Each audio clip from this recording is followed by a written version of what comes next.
ढोंगी भेड़िया और चालाक गधा। अरे और कितनी मेहनत करनी पड़ेगी। कुछ ऐसा जुगाड़ू आइडिया सोचना पड़ेगा कि शिकार मेरे पास खुद चलकर आए। भेड़िया बहुत ही शातिर धूर्त था। वह कोई ऐसा तरीका ढूंढ रहा था जिससे वह आसानी से शिकार ढूंढ सके। सुनो गधे भाई, क्या तुम यह लकड़ी के गट्ठे को उठा सकते हो? यह अनुमान से ज़्यादा भारी है। ठीक है मगर नन्हे हिरण, यह सब करने की क्या ज़रूरत है? अच्छा हुआ जो मैं यहाँ आ गया। अब इन लकड़ियों को मेरी पीठ पर डाल दो, मैं इन्हें छोड़ दूँगा। गधा बहुत ही दयालु और समझदार था। वह हर किसी की मदद किया करता था। एक दिन भेड़िया बड़ी ध्यान से एक स्थान पर बैठकर सोच रहा था। तभी एक बैल उसके पास आया। क्यों भाई भेड़िए, ऐसे क्यों बैठे हो? बाबा बनने की सोच रहे हो क्या? यहाँ से चुपचाप खिसक ले, अभी कुछ गहरी बात पर विचार कर रहा हूँ। मर फिर, यही मुझे क्या लेना देना। तभी उसके दिमाग में एक उपाय आया। अरे वाह, इस बैल ने सारी प्रॉब्लम सॉल्व कर दी। अब मैं कल से इस जंगल में बाबा बनकर आऊँगा। अगले दिन मैं इस शांति प्रिय भेड़िया बन चुका हूँ। इस संसार से मेरा मोह उठ चुका गया है बाबा। पहले मैं नादान था, बेवजह यहाँ वहाँ घूमता रहता था और किसी भी जानवर की हत्या करके उसे खा जाता था। अब मुझे दिव्य ज्ञान मिल चुका है। जाओ जंगल में ऐलान कर दो, ज्ञान बाबा इस जंगल में अपना आशीर्वाद देने आए हैं। हिरण भेड़िए की बातों में फंस चुका था। वह सभी जानवरों तक यह बात फैला देता है कि भेड़िया अब ज्ञानी बाबा बन चुका है। हिरण की बात सुनकर सभी भेड़िए के पास पहुँचे और मैंने सुना है कि तुम बाबा बन गए हो। बाबा तो कभी शिकार नहीं करते, ऐसे में तुम क्या खाओगे? मैंने कब कहा कि मैं शिकार करूँगा बालक? मुझे मांस की अब कोई आवश्यकता नहीं है, मैं तो फल खाया करूँगा। तुमने बाबा बनने की शिक्षा कहाँ से ली? मैंने ध्यान किया बालक। उस ध्यान में मुझे प्रभु ने आशीर्वाद दिया और कहा मैं इस जंगल का कल्याण करूँ। तभी एक खरगोश वहाँ पहुँचा और बोला, बाबा जी कोई चमत्कार कीजिए, मेरे बच्चे के पेट में दर्द हो रहा है, उसका इलाज कीजिए। तुम चिंता मत करो बालिके, मैं अभी एक मंत्र फूंकता हूँ, तुम्हारा बच्चा ठीक हो जाएगा। ओ इमली फट स्वाहा। अब जाओ देखो कि ठीक हुआ कि नहीं। खरगोश अपने बच्चे को चेक करके आता है। बाबा जी जय हो। अद्भुत बाबा जी, मेरा बच्चा बिल्कुल ठीक है, उसका दर्द छू मंतर हो गया। अब सभी भेड़िए की चाल में फंस चुके थे।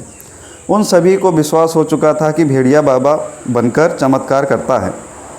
अब भेड़िए की रोज़ सेवा होने लगी, तब तरह तरह के भोजन पकवान लाए जाने लगे। भेड़िए का दिन अच्छे से कटने लगा, मगर एक दिन रोज़ खाने के लिए मिलता तो ज़रूर है, मगर आखिर ठहरा मैं मांसाहारी जानवर, यह घास फूस कब तक खाऊंगा? वही दूसरी तरफ गधा कुछ सोच रहा था, यह चमत्कार है या आंखों का धोखा, कुछ समझ नहीं आ रहा है। भला एक मांसाहारी जानवर बाबा बनकर शाकाहारी भोजन कर रहा है और सही रास्ते पर चलने की राह बता रहा है। ज़रूर दाल में कुछ काला है। एक दिन बच्चा जाओ आओ और ऐलान करो कि बाबा सबसे कुछ ज़रूरी बात करने वाले हैं। भालू की बात सुन के सभी जानवर भेड़िए के पास पहुँचे। मेरी बात ध्यान से सुनो बच्चा, मैं जब ध्यान में था तभी मुझे एक सपना आया। इस जंगल में एक रहस्यमय शैतान हमला करने वाला है। आप सभी चौकन्ना रहिए, मैं इसका निवारण ढूंढने की कोशिश करता हूँ। सभी जानवर सतर्क हो गए थे, मगर कोई न कोई जानवर एक हफ्ते बाद गायब होने लगे। इन सभी घटनाओं से गधा कुछ सोचने लगा। भेड़िए के कहने के बाद से ही यह सभी घटनाएं घट रही हैं। क्या सच में उसने यह सब देखा है या फिर कहीं उसी की चाल तो नहीं है? आज रात को जंगल में पहरा देना होगा। रात की चांदनी अब धीरे धीरे गायब होने लगी थी। जंगल खामोशी के आगोश में समा चुका था। गधा एक पेड़ के पीछे दुबका हुआ था।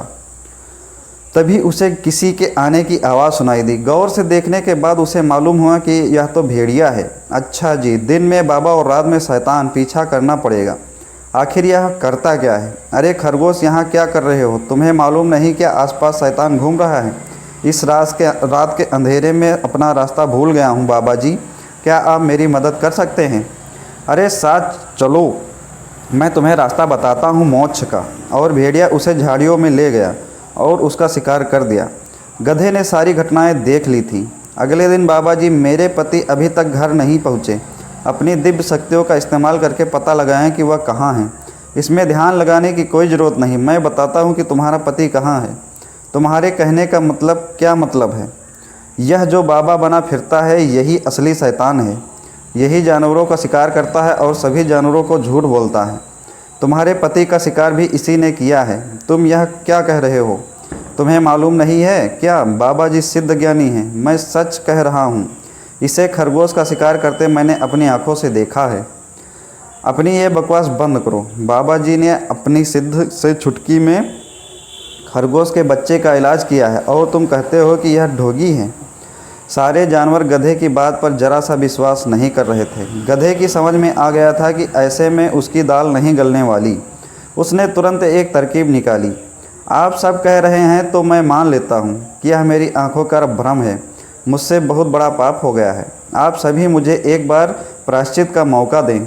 ठीक है बालक, बाबा तुमसे नाराज़ नहीं हैं, फिर भी तुम मेरी सेवा करना चाहते हो तो मैं इसमें तुम्हारा ही कल्याण होगा। बाबा आज आप मेरे यहाँ भोजन करेंगे। मैं समझूंगा कि मेरे पाप थोड़े कम हो गए। ठीक है बालक, हम भोजन करने आएंगे। स्वादिष्ट पकवान तैयार करके रखना। गधे ने बहुत सारे पकवान बनाए थे। उसने भेड़िए के साथ साथ राजा शेर सिंह और कुछ अन्य जानवरों को भी बुलाया था।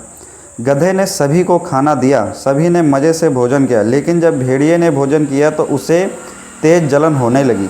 गधे ने जानबूझकर उसके खाने में तीखी मिर्च डाला था। गुस्से में आग बबूला होकर भेड़िए ने कहा, अरे मूर्ख गधे, जल्दी पानी दे। उसका इतना ही कहना था कि सभी जानवरों ने भेड़िए की तरफ देखा। भेड़िए को एहसास हुआ कि उसने जल्दबाजी में कुछ गलत बोल दिया है। तभी उसने बात को काटते हुए कहा, अरे बालक गधे, तुमने मिर्च ज़्यादा डाल दी है, थोड़ा ध्यान रखा करो। बाकी जानवर तो कुछ समझे नहीं, मगर शेर सिंह को भेड़िए के इस बर्ताव पर कुछ शक होने लगा। सभी ने खाना खाया और चले गए। सबके जाने के बाद गधे के पास शेर आया और उनके बीच बातचीत हुई। अगले दिन यह गधा अपने आप को बहुत होशियार समझता है। उसे मेरी किसी भी बात पर विश्वास नहीं होता। उसे रास्ते से हटाना ही होगा, वरना वो मेरा खेल बिगाड़ देगा। एक दिन भेड़िए ने गधे को हिरण से बात करते सुना। क्या हुआ हिरण भाई, परेशान नज़र आ रहे हो? गधे भाई, मेरे इलाके की घास सूख रही है, मुझे नए चारे की आवश्यकता है। बस इतनी सी बात। पहाड़ी के दूसरी तरफ एक जगह है, वहाँ हरी हरी घास उगी है, वहाँ जाओ। ऐसे भी इधर कोई ज़्यादा जाता भी नहीं है, तुम्हें कोई परेशान भी नहीं करेगा। भेड़िए की खुराफाती दिमाग में एक उपाय आया। अरे वाह, जब यह हिरण वहाँ पहुँचेगा तो मैं पीछे से इतना ज़ोरदार हमला करूँगा और इसे घायल करके भाग जाऊँगा, और जब यहाँ आकर अपना दुखड़ा रोएगा तो मैं सारा इल्ज़ाम इस गधे के ऊपर डाल दूँगा। बोलूँगा कि गधा ही अपनी असली शैतान है जो भेष बदल कर जंगल में रहता है। हिरण हरी हरी घास देकर बहुत खुश हो रहा था। उसे मालूम नहीं था कि भेड़िए उसके ऊपर नज़र टिकाए बैठा है। अरे वाह, गधे ने सही कहा था, यहाँ तो सच में नई नई घास है। हिरण घास खाने में मग्न हो गया। मौका पाकर भेड़िए ने हिरण पर हमला कर दिया, मगर भेड़िया कुछ और कर पाता उससे पहले शेर सिंह, गधा और कुछ जानवर वहाँ आ पहुँचे। रुक जा ढोंगी, तुम्हारा खेल खत्म हुआ, छोड़ दे उसे। महाराज, आप यहाँ कैसे? आप जो समझ रहे हैं वह सब गलत है। मैं तो बस हिरण की सुरक्षा के लिए यहाँ मौजूद हूँ। अच्छा, उसकी सुरक्षा के लिए या उसे अपना निवाला बनाने के लिए? अच्छा, तुम सबको मेरे खिलाफ़ भड़का रहे हो गधे, ताकि तुम मेरी जगह ले सको। अरे चुप हो जा ढोंगी, और कितने झूठ बोलेगा। मीठी मीठी बातें कर सभी जानवरों को भ्रम में रखा और सबका शिकार करता रहा और इल्ज़ाम उस शैतान पर डालता रहा जो दिखाई भी नहीं देता।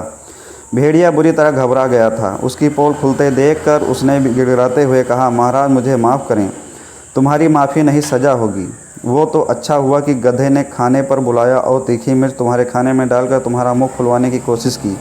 उसी समय मुझे तुम पर शक हुआ और मैंने गधे और हिरण के साथ मिलकर यह योजना बनाई। सैनिक को इस भेड़िए को काल कोठरी में डाल दो। रुकिए महाराज, मुझे एक बात जाननी है कि आप इसने खरगोश के बच्चे का इलाज बैठे बैठे कैसे किया? मैंने खरगोश के बच्चे को एक जड़ी बूटी खिलाई थी जिससे पेट में गैस बनती है और थोड़ी देर तक दर्द होता है, मगर बाद में दर्द अपने आप कम हो जाता है। खरगोश जब आई तब दर्द था और जब तक वह दोबारा चेक करने पहुंची तब तक दर्द कम हो चुका था। गधे की योजना से भेड़िए की सच्चाई सामने आ गई। सभी जानवरों ने गधे से माफ़ी मांगी और कसम खाई कि बिना जांच पड़ताल करे कभी भी किसी की मीठी बातों में नहीं आएंगे।